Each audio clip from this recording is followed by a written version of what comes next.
ہمارے پاس مسئلہ یہی ہے، ہمارا کسی سے بھی اختلاف نماز کا نہیں ہے، ہمارا کسی سے بھی اختلاف روزے کا نہیں ہے، ہمارا کسی سے بھی اختلاف زکوٰۃ کا حج کا نہیں ہے۔ اگر کوئی آدمی یہاں نماز پڑھ کے یہاں ہاتھ رکھ کے نماز پڑھتا تو گڈ، ہم کو کیا ہے بھائی؟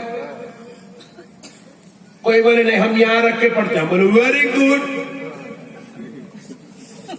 کوئی بولے نہیں بھائی ہم یہاں رکھ کے پڑھتے ہیں، ہم بولے یہی صحیح بولے بھائی یہاں رکھ کے پڑھ۔ ہمارا کیا ٹینشن ہے بھائی؟ تیرا سر ہے، تیرا ہاتھ ہے، کہاں رکھتا رکھ لے، ہمارا کوئی ٹینشن ہے کیا؟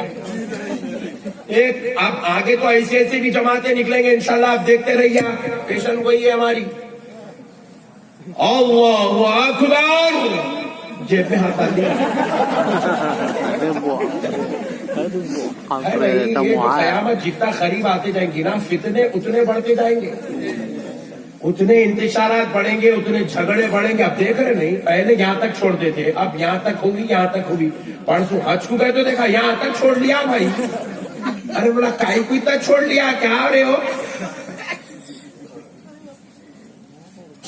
میرے بھائی؟ قیامت کا دور ہے، یہ فتنوں کا دور ہے، یہ انتشار کا دور ہے۔ ہر دن ایک نیا فتنہ امت کے اندر پیدا ہوگا، ہر دن ایک نیا جھگڑا امت میں پیدا ہوگا، مگر حق پر وہی رہے گا جو دامن مصطفیٰ تھام کے رہے گا، حق پر وہی رہے گا جو اہل بیت کا غلام بن کر رہے گا، حق پر وہی رہے گا جو صحابہ کی محبت کو پکڑ کے رہے گا، حق پر وہی رہے گا جو غوث و خواجہ کی غلامی میں رہے گا۔ حق پہ رہنے کے لیے شرائط ضروری ہے میرے پیارے بھائی۔ معجزات، میرے نبی کے معجزات۔ اب دیکھو لوگ، اے بابو بیٹھ جاؤ،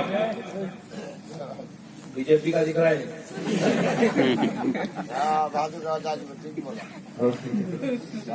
پیارے بزرگ اور دوستوں سنو، غور سے سنو میرے بھائی، حضور کی ایک ایک ادا کو اللہ نے معجزہ بنا دیا، ایک ایک ادا کو معجزہ۔ میرے بھائی کیا شان ہے میرے نبی کی، کیا مقام دیا اللہ میرے نبی کو، ذرا غور کریے۔ حضرت ابراہیم علیہ السلام کی دعا پر اللہ نے کیا کیا؟ کعبۃ اللہ شریف، اس کے قرب و جوار کو حرم کا درجہ دے دیا۔ کیا دیا؟ حرم کا درجہ۔ مکے کو اللہ نے حرم کا درجہ دے دیا۔ میرے پیارے بزرگ اور دوستو، حضرت ابراہیم دعا کرے تو اللہ نے مکے کو حرم بنا دیا۔ اس کے علاوہ آپ غور کریں، دنیا کے سینکڑوں ہزاروں ملک اور شہر ایسے ہیں جہاں انبیاء پیدا ہوئے۔ یمن ہے، فلسطین ہے، عراق ہے، حجاز ہے، عرب ہے، اور جو ہے کئی ایسے علاقے ہیں، جارڈن ہے، جہاں انبیاء کی ولادت ہوئی، مگر پھر بھی اس کے باوجود وہ علاقہ حرم کا درجہ نہیں پایا۔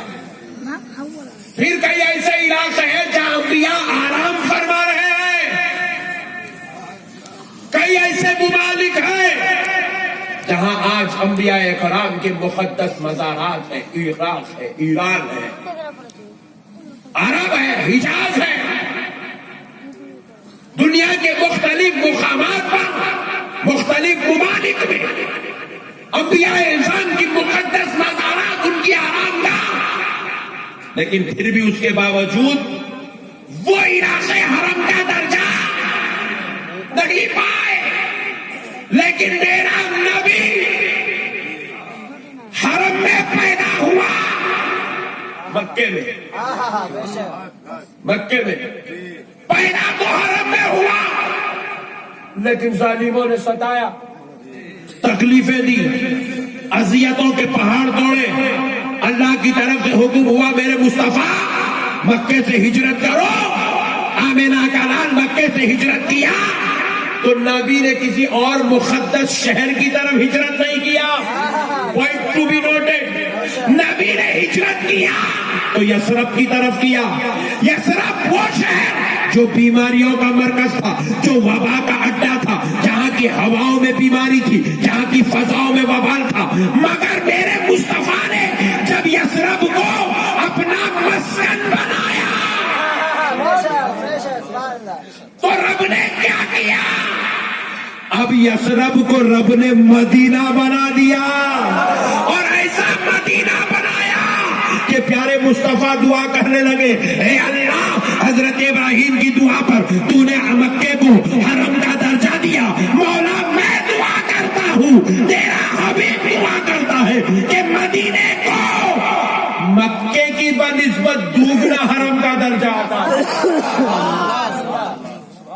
1,24,000 پیغمبر جلوگر ہوئے، مگر کسی شہر کو اللہ نے حرم نہیں بنایا۔ میرے مصطفیٰ نے دعا کر دی تو اللہ نے مدینے کو حرم کا درجہ عطا فرمایا۔ اور پھر وہ مدینہ، غور کرو، جب ہجرت فرما کر آمنہ کا لال یثرب کی طرف تشریف لے جا رہا، صحابہ اکرام حضور کے ساتھ ہیں۔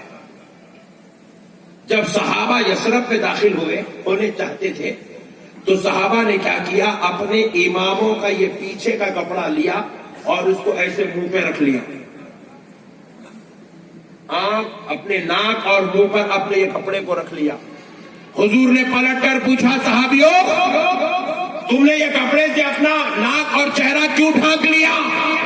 تو کہا، یا رسول اللہ ہم نے اس شہر کے بارے میں سنا ہے کہ یہ وہ جگہ ہے جہاں کی فضاؤں میں بیماری ہے، وبا ہے، یہاں کی فضاؤں میں آنے والا اس کی ہواؤں سے متاثر ہو کر بیمار پڑ جاتا ہے۔ نبی پاک نے کہا، صحابیوں کیا تم نہیں دیکھ رہے ہو کہ دیکھو تمہارے نبی نے اس یثرب میں اپنا قدم رکھ دیا ہے، تمہارے نبی نے اس یثرب میں اپنا قدم رکھ دیا ہے۔ صحابیوں کپڑا ہٹاؤ، جب تک نبی نہیں آیا تھا تو یہ وبال تھا، یہ وبا کا مرکز تھا، یہ بیماری کا اڈا تھا، لیکن اب آمنہ کے لال نے قدم رکھ دیا ہے، حبیب خدا نے قدم رکھ دیا ہے، رحمت للعالمین نے قدم رکھ دیا ہے، صاحب شفا نے قدم رکھ دیا ہے۔ تو صحابیوں سنو، آج سے یہ یثرب نہیں ہے، یہ مدینہ ہے، اس کی فضاؤں میں آپ سے شفا ہوگی، اس میں رحمت ہوگی، اس میں اللہ کا فضل ہوگا، جو یہاں آ جائے گا اس کو ایمان کی سلامتی نصیب ہوگا۔ اللہ اللہ، میرے نبی کے قدم سے شہر کے شہر رحمت والے ہو گئے، میرے نبی کو دیکھنے سے انسان صحابی کے درجے کا مالک ہو گیا۔ اللہ اللہ، ایک ایک ادا میرے نبی کی بے مثل و مثال، میرے نبی کی ایک ایک ادا بے مثل و مثال، میرے بھائی ایک ایک حرکت بے مثل و مثال۔ میرے پیارے بھائیوں، آپ کو نہیں معلوم ہے، میں آپ کو سناتا ہوں۔ دیکھو، ختم نبوت کا انکار کرا تو کافر ہو گیا، تو عظمت نبوت کا انکار کر کے کوئی مسلمان کیسے ہو سکتا؟ کیا شان ہے اس نبی پاک کی۔ حضور سرور عالم صلی اللہ علیہ وسلم نکاح کر کے حضرت عائشہ کو اپنے گھر لے آئے۔ نکاح کے بعد جب رخصتی ہوئی، حضرت عائشہ رخصتی کے بعد جب حضور کے گھر جلوہ گر ہوئی، تشریف لائی، تو حضرت عائشہ چاہتی تھی کہ میں رسول اللہ کی اجابت کو صاف کر دوں تاکہ حضور کی اس خدمت کا بھی مجھ کو شرف نصیب ہو جائے۔ سبحان سبحان۔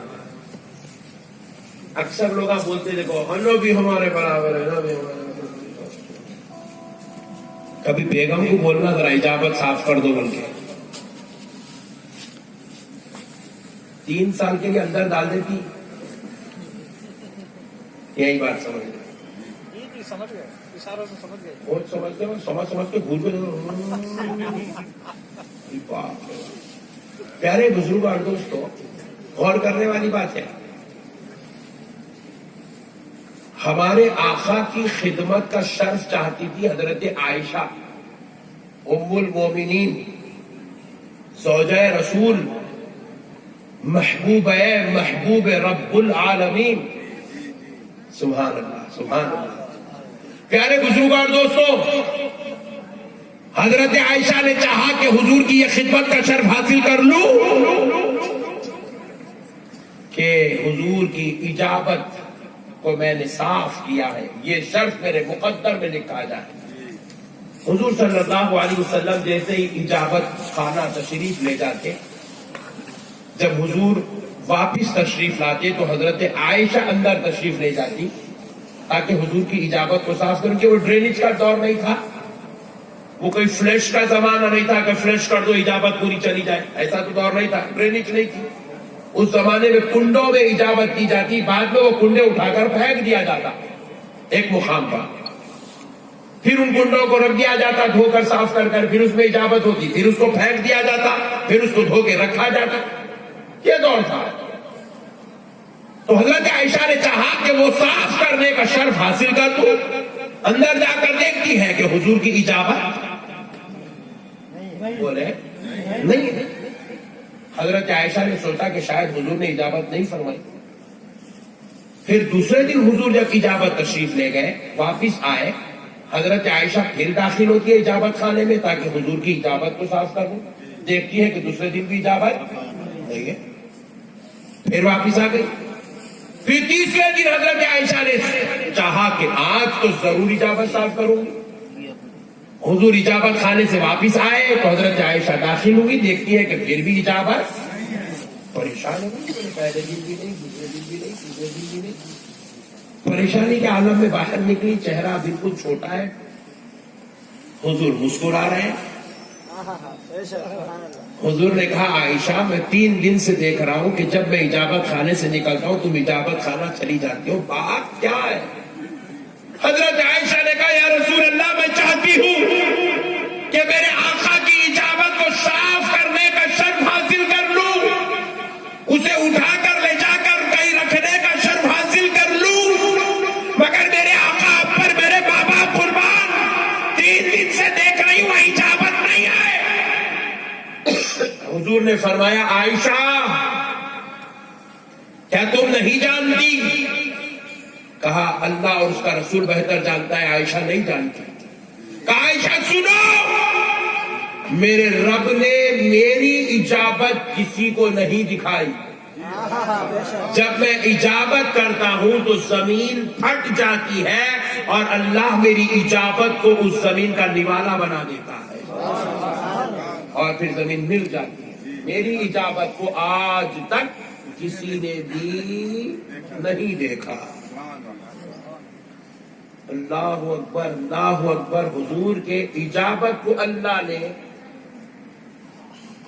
ایسا مقام دیا میرے بھائی، اسے کسی نے نہیں دیکھا، تاکہ حیا کا پہلو باقی رہے۔ حیا کا رب اس قدر انتظام کرتا ہے تو ذات اقدس کا عالم کیا ہوگا میرے بھائی، کیا عالم ہوگا ذات اقدس کا۔ افسوس کی بات ہے بھائی، ایسا نبی اللہ دینے کے بعد بھی قوم جو ہے حضور ہماری طرح ہے، حضور ایسے، حضور ویسے، حضور یہ، حضور ارے کیا چلڑ پنے کے بات ہے بھائی۔ ارے تھوڑی دیر کے لیے غور کرو میرے بھائی، کامن سینس ہے، کامن۔ یہ مسئلہ سمجھائے تو ایک غیر مسلم کو بھی آسانی سے سمجھ میں آ جاتا۔ ایک کلمہ پڑھ کے انہیں نہیں سمجھ رہا بولے تو بڑے تعجب کی بات ہے۔ پھر میرے کو وہ بات یاد آتی ہے اللہ کے کلام قرآن مجید سے، ختم اللہ علی قلوبہم وعلی سمعہم وعلی ابصارہم غشاوۃ ولہم عذاب عظیم۔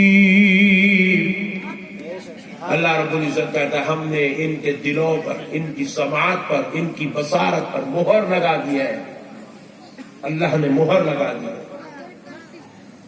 ان کے دلوں پر اللہ نے مہر لگا دی، ان کی سماعت پر اللہ نے مہر لگا دی، ان کی بصارت پر اللہ نے مہر لگا دی۔ یہ سن نہیں سکتے، یہ دیکھ نہیں سکتے، یہ قبول نہیں کر سکتے۔